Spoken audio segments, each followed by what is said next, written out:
Hello, good morning students.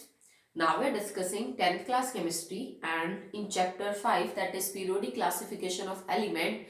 This is our third video and today's topic will be Mendeleev's periodic table. तो अभी फिलहाल हम लोग Mendeleev's periodic table को discuss करेंगे.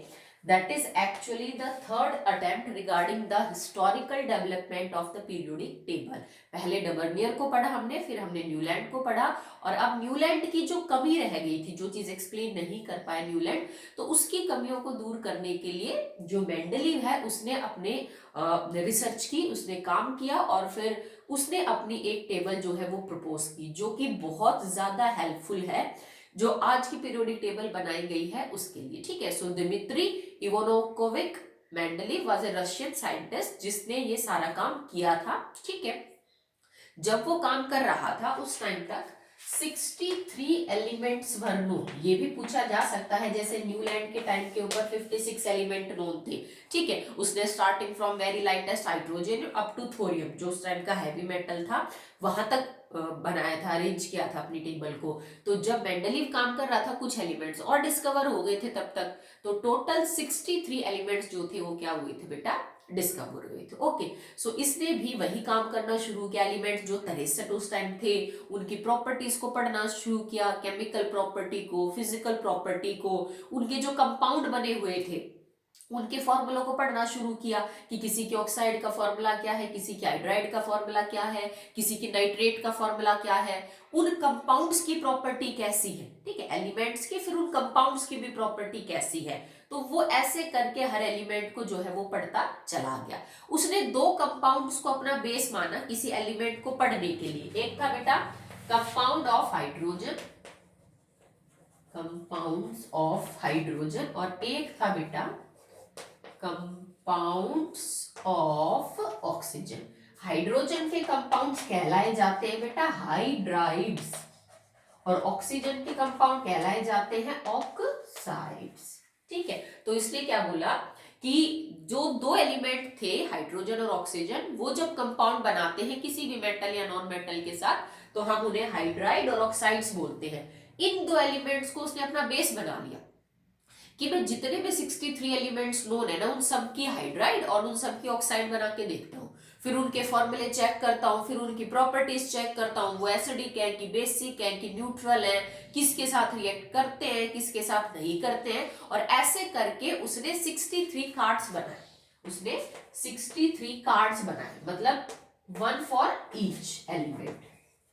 हर एलिमेंट के लिए उसने एक कार्ड सेलेक्ट किया और उस एलिमेंट के हाइड्राइड ऑक्साइड का फॉर्मूला, उनकी प्रॉपर्टी सब वो एक कार्ड पे लिखता चला गया. 63 कार्ड लिए और सबके ऊपर उन एलिमेंट्स की प्रॉपर्टी लिख दी एक एक कार्ड के ऊपर. अब उसने दीवार पे जब ये सारे कार्ड चिपकाए तो उसने उन कार्ड्स को इकट्ठा करना शुरू किया जिनकी प्रॉपर्टीज मैच कर रही थी. ठीक है. जैसे मान लो कोई एलिमेंट है एक्स और दूसरा एलिमेंट है वाई. X की ऑक्साइड का फॉर्मूला भी X2O3 है और Y की ऑक्साइड का फॉर्मूला भी Y2O3 है. ठीक है. मान लीजिए कि M और L दो एलिमेंट हैं. M की ऑक्साइड का फॉर्मूला MO है और L की ऑक्साइड का फॉर्मूला भी LO है. ठीक है.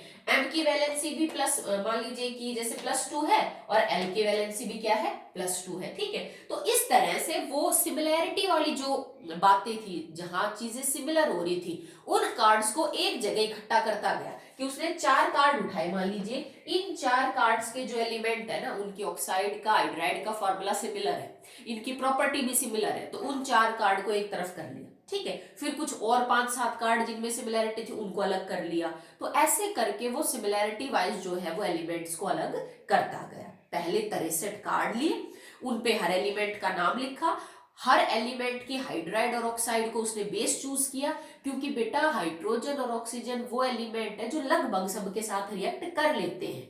अगर वो कोई और एलिमेंट चूज करता तो हो सकता है कोई एलिमेंट उसके साथ रिएक्शन ही ना कर रहा हो. तो ये बहुत ही कॉमन है जो सबके साथ रिएक्शन कर लेते हैं. That's why he chooses hydrogen and oxygen. और सबकी प्रॉपर्टीज लिख के 63 कार्ड पे उन सबको चिपका दिया दीवार पे. फिर उन कार्ड्स को एक जगह करता चला गया जिनकी प्रॉपर्टीज में क्या थी बेटा, सिमिलैरिटीज थी. ठीक है. अब उसने क्या किया कि जो 63 एलिमेंट्स थे इनको increasing order of atomic mass में अरेंज करना शुरू किया. ही arrange in increasing order of atomic mass. जैसे न्यूलैंड ने किया, जैसे डबर्नियर ने किया, जैसे मेंडलीव ने भी वही किया कि जो एलिमेंट उस टाइम तक डिस्कवर थे, प्रॉपर्टीज वगैरह सब पढ़ने के बाद इसने बढ़ते हुए ऑर्डर में एटॉमिक मास के उनको अरेंज करना जो है वो स्टार्ट किया। और इसने अपना एक लॉ दिया जिसको हम बोलते हैं द ओल्ड पीरियोडिक लॉ या फिर मेंडलीव्स लॉ। तो इसने अपना एक लॉ दिया अपनी पीरियोडिक टेबल बनाने के दौरान कि मैंने इसको फॉलो किया है, तो हम उसको ओल्ड पीरियोडिक लॉ या मेंडलीव्स लॉ भी बोलते हैं। ये क्या कहता है बेटा, all chemical and physical properties, all chemical and physical properties of an element are periodic function of their atomic mass,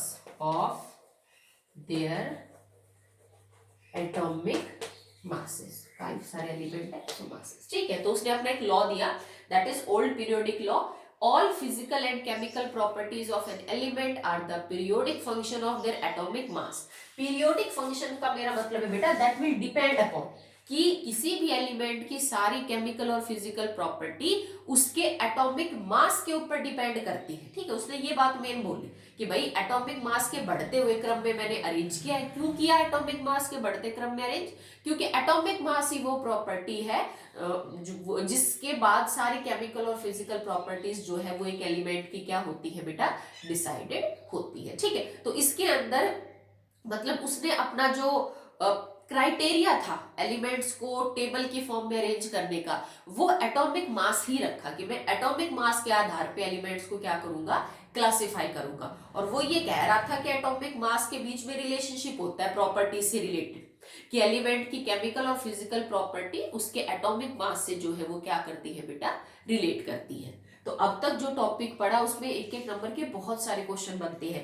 कितने एलिमेंट डिस्कवर हुए थे जब मेंडलीव काम कर रहा था, उसने कौन से 2 कंपाउंड्स को चूज किया अपनी स्टडी के लिए हर एलिमेंट के। ठीक है, उसने हाइड्राइड और ऑक्साइड को ही क्यों चुना, बाकी कोई एलिमेंट्स को उसने जो है वो चूज नहीं किया। ओल्ड पीरियोडिक लॉ क्या है, मेंडलीव ने अपना किस प्रॉपर्टी को अपना क्राइटेरिया माना in deciding the periodic table. ठीक है, तो इस तरह के क्वेश्चन इस पे पूछे जाते हैं। चलिए आगे करते हैं बेटा। Next is Mendeleev's periodic table.